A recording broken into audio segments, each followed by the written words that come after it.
In today's class, we are going to discuss few important organisms like Plantae or Animalia. These two kingdoms we'll be discussing in details, and we have an entire chapter to learn about them. Also, there is a unique organism that we'll be discussing under this section, that's lichen. Lichen is unique because it's not a single organism, rather a mixture of two distinct organisms, algae and fungi. So let us start with kingdom Plantae. All right. Now, Kingdom Plantae, the third chapter of yours in your NCERT book is dedicated to Kingdom Plantae. That means we'll be discussing in that whole chapter in details regarding Kingdom Plantae itself. But right now I'll give you a few important characteristics of them and an introduction to them. Alright, so let's start. First, it includes all eukaryotic chlorophyll containing organisms called plants. Alright, now few members are insectivorous or parasitic, that is, they are heterotrophs as well.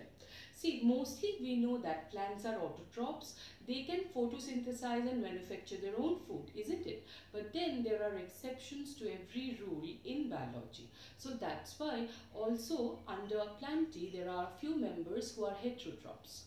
They are dependent on other organisms for food. Alright, so few of the members under heterotrophs are insectivorous, that means they will feed on insects, and also a few of them are parasitic. Parasitic plants are those which feeds on other host plants. Alright, like for example, bladderwort and Venus flytrap, these two are insectivorous plant, whereas Cuscuta is a parasitic plant. Alright, we'll be discussing in details regarding them in Kingdom Plantae chapter. Now, they have prominent chloroplast and cellulosic cell wall. Now, regarding plants, the most important feature of them is the possession of a cell organelle called chloroplast. Chloroplast is a major site for photosynthesis. So, for plants, it is the chloroplast that allows them to photosynthesize, as it contains the green color pigment chlorophyll, by the help of which the plants can entrap the sunlight.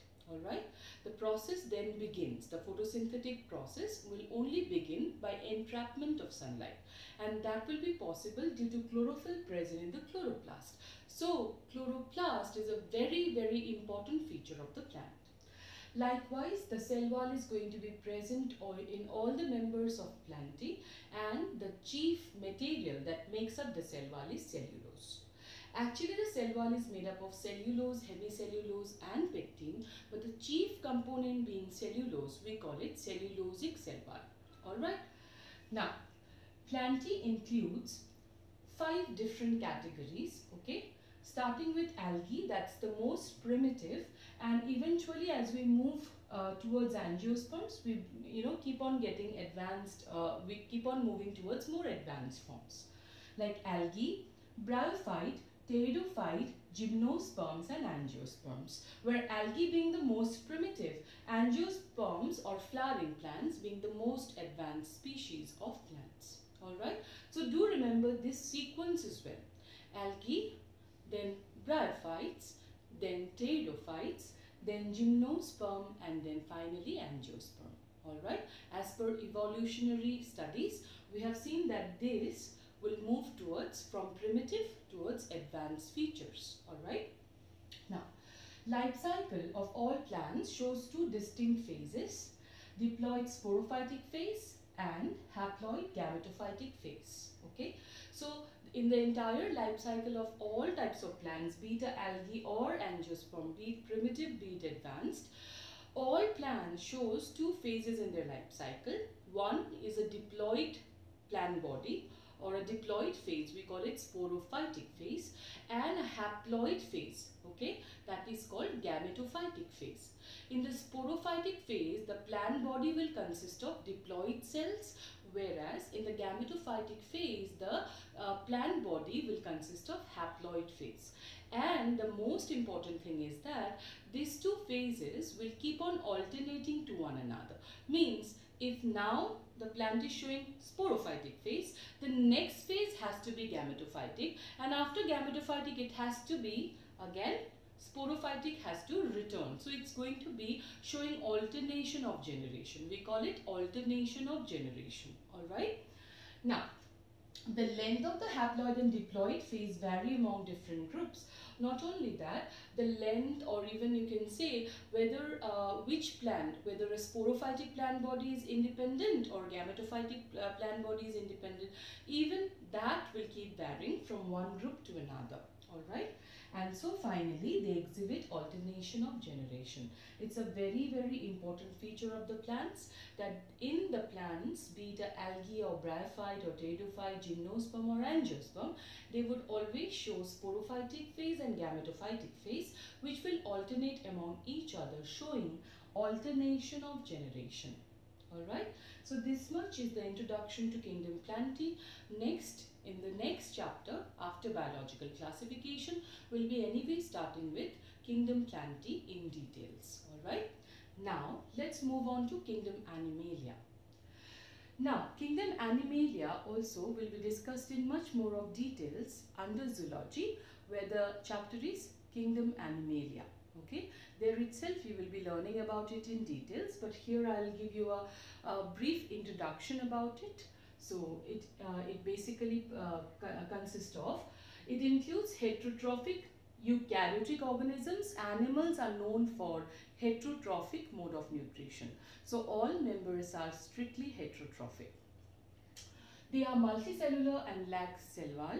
Most of them would be multicellular and would of course not possess any cell wall. Alright. Now, see, this is something distinct, isn't it? Like in Monera, you have seen the bacteria have cell wall. Then you have Protista also. A few members, of course, had cell wall. A few members did not have cell wall. But then in fungi again, you saw chitina cell wall present. In plants, you have seen that there were also the cellulosic cell wall being present. But animals, they don't have any cell wall. Okay, that's a very important feature for you to remember. Now, they directly or indirectly depend on plants for food because they are heterotrophs. Of course, they will be directly or indirectly dependent on other organisms for food, or mostly the primary producers or plants for food. Alright. They digest their food in an internal cavity and store food reserves as glycogen or fat. So they would be of course having a spatial cavity inside their body in which digestion would occur, and reserve food material is mostly glycogen or fat. Alright. Now, mode of nutrition. Mode of nutrition is holozoic, that is ingestion of food would be occurring, that is a mouth-like cavity would be present through which food is ingested. That's called holozoic mode of nutrition, which is very common in the animals.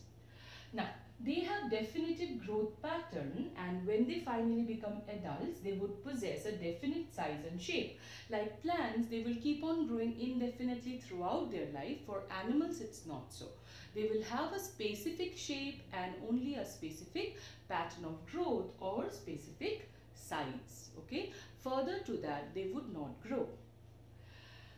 Now, higher forms shows elaborate sensory and neuromotor mechanism. So they have a very extreme, or you can say a very, extraordinary way of, respond to stimulus. Their consciousness is going to be most elaborate or most critical feature of animals because they have a elaborate sensory and neuromotor mechanism.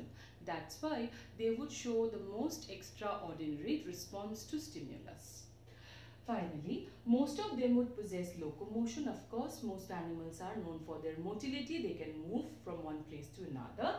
And the last thing is that sexual reproduction involves copulation of male and female followed by embryological development. Alright, so basically in advanced animals, the sexual reproduction would involve copulation between male and female so that the gametic fusion would take place, giving rise to a zygote, and the zygote would eventually give rise to embryo. Now there will be a elaborate steps or elaborate phase of embryological development observed in animals.